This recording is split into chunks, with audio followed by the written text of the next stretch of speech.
नमस्कार, वंदे मातरम। मैं हूं श्यामगिरी। आप देख रहे हैं हमारा चैनल मुद्दा भारत का। मुद्दा भारत का यानी मुद्दा आपका। आज का हमारा मुद्दा है छगन भुजबल वर्सेस शरद पवार जी का। शरद पवार वर्सेस छगन भुजबल जी। हम इसलिए बोल रहे हैं क्योंकि इस समय कंट्रोवर्सी यही हो रही है।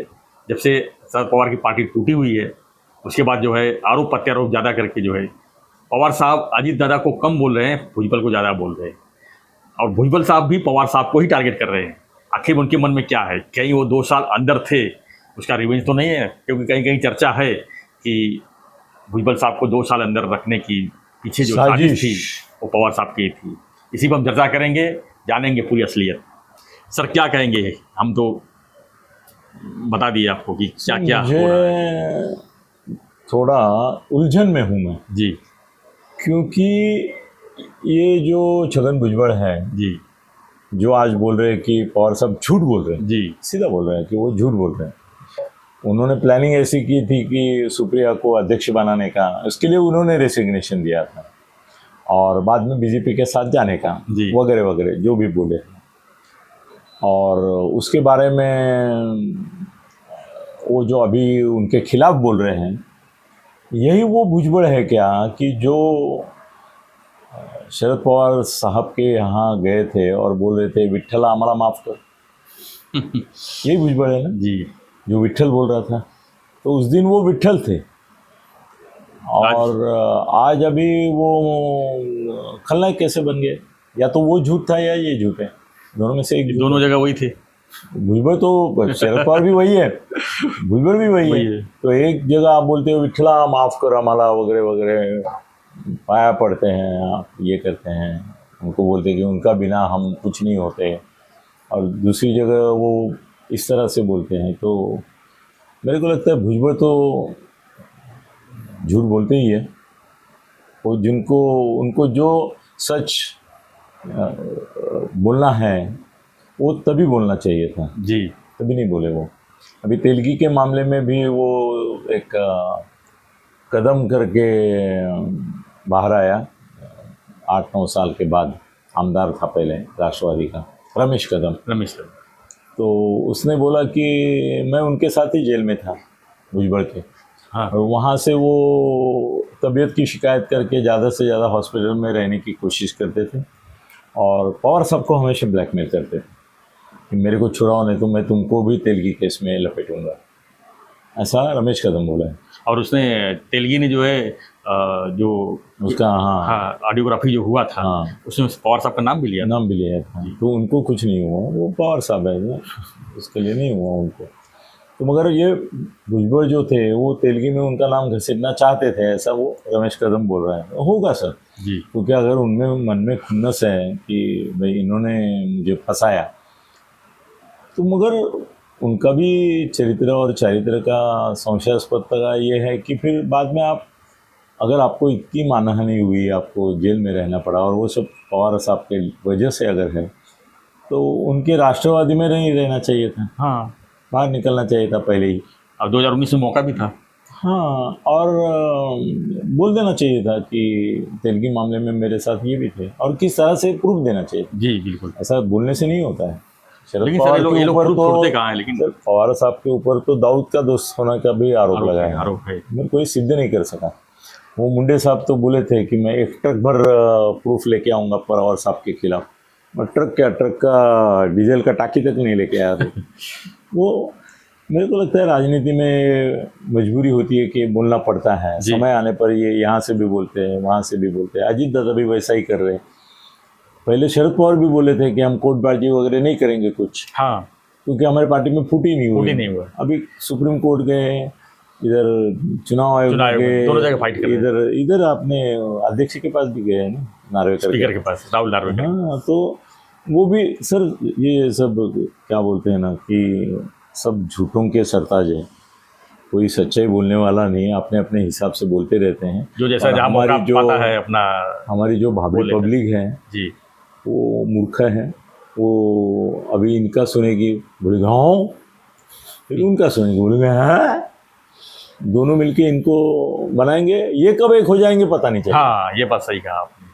बाद में बोलेंगे मैं तो कुछ बोला ही नहीं था। नहीं, वो तो अभी टीवी की वजह से पकड़े जाते हैं, तो बोलेंगे वो उस समय की बात है। अभी अजीत पवार ने भी बोल दिया ना कि भाई मनसे का एक आदमी है, वो विधानसभा में है जी। तो कल उसने बोला कि भाई विधानसभा पूरी की पूरी मेरी है और मैं ही अकेला हूँ, तो मनसे मेरे पास होगी, राज ठाकरे साहब के पास नहीं है। तो क्या आप मानेंगे? मानेंगे। वो उनको एकनाथ जी शिंदे के खिलाफ बोलना था कि तुम 40 लेके गए तो क्या होगा, कुछ नहीं होता है, आमदार मतलब पार्टी नहीं है, ये बोलने वाले अजीत पवार। अब वो बोल रहे कि आमदार मतलब ही पार्टी है जब अपने ऊपर आई तो।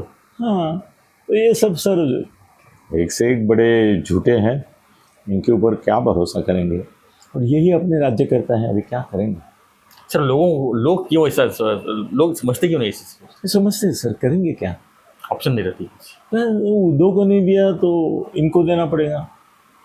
सामने दोनों खड़े हैं ना, और दोनों इक्वली झूठे, सब साले चोर है, एक दरोडेखोर है।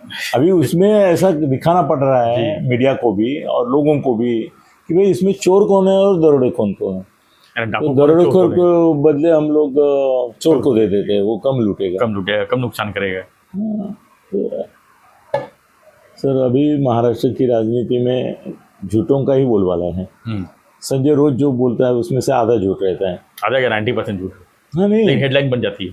हाँ, वो हेडलाइन बनाने के लिए झूठा बोला जाता है। अभी इसमें जो संजय राउत के खिलाफ भी नीतीश राणे, वो दोनों का जो चलता है जुगलबंदी, वो हेडलाइन के लिए काफी है। सर मुश्किल है सामान्य आम आदमी का ना जी। वो कैसे हुआ, हमास ने हमला किया इजराइल पर और मर रहे सामान्य लोग। हाँ, वैसे इनके आपस की लड़ाई में मर रहे सामान्य लोग मरेंगे सर, बहुत मरेंगे। सर अगर भुजबल की बात करें, भुजबल जी की, तो शिवसेना में थे, उसके बाद राष्ट्रवादी में गए, अभी आए हैं एनडीए में अजीत दादा के साथ में। जो उनका सफ़र रहा सर, देखा होगा आपने, उतार चढ़ाव वाली काफ़ी रही। जब डिप्टी सीएम थे तो उनके ऊपर तेलगी का मामला लगा, फिर महाराष्ट्र सदन घोटाला लगा। तो क्या लगता है सर, ये बैकग्राउंड में क्या ये अपने लिए काम करते थे कि पार्टी कमान के लिए काम करते थे? जो पैसा जो कलेक्शन होता था, क्या उनके लिए कलेक्शन होता था कि पार्टी? दोनों के लिए। जी, दोनों के लिए। मतलब पार्टी को भी देते होंगे, पार्टी को भी लगता ही है माल, पार्टी फंड।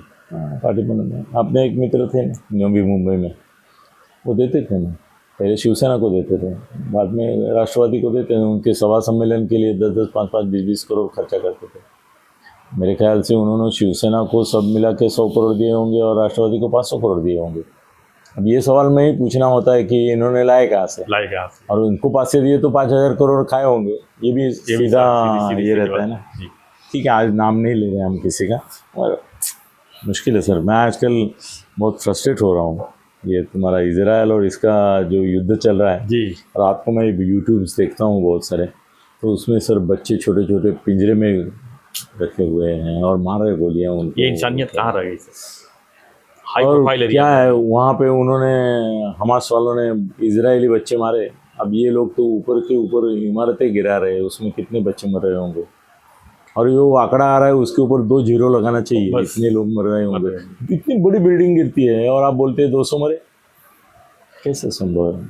कितने लोग रहते होंगे? और इसका एंड नहीं दिख रहा है। अभी लेबानन कूद रहा है, ईरान कूद रहा है, इराक कूद रहा है, सीरिया कूद रहा है, रशिया, अमेरिका कूद रहा है, रशिया भी सपोर्ट दे रहा है। तो ये विश्व युद्ध की ओर हम जाएंगे, तो हमने तो मोदी साहब ने पाठिंबा दे दिया है इसको, इजराइल को।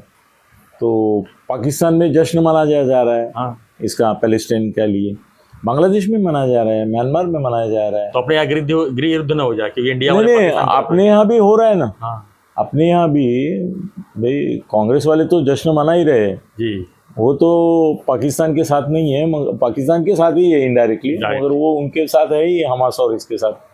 हमास जेएनयू में हो रहा है, अरे सब जगह चल रहा है। तो ये भारत में एक पाकिस्तान पैदा हो रहा है सर, या हमास पैदा हो रहा है, जिसको अधिकृत पार्टी का भी दर्जा है। ऐसा हो रहा है, क्या होगा? गृह युद्ध की ओर हम जा रहे हैं। मैं पहले बोल रहा था कि भारत पाकिस्तान युद्ध होगा, अभी तो लग रहा है ये अगर बात बढ़ गई, इंडिया भारत में लड़ाई होगी। इंडिया भारत या हिंदुस्तान वर्सेस इंटरनल पाकिस्तान, ऐसा ही कुछ होगा। वही इंडिया भारत ही हो गया। और ये भी अभी तो लोकशाही की बात कर रहे हैं, मगर इनके भी शस्त्रास्त्र कभी भी आ सकते हैं, हमारी भी बिल्डिंगें देख सकते हैं हम लोग।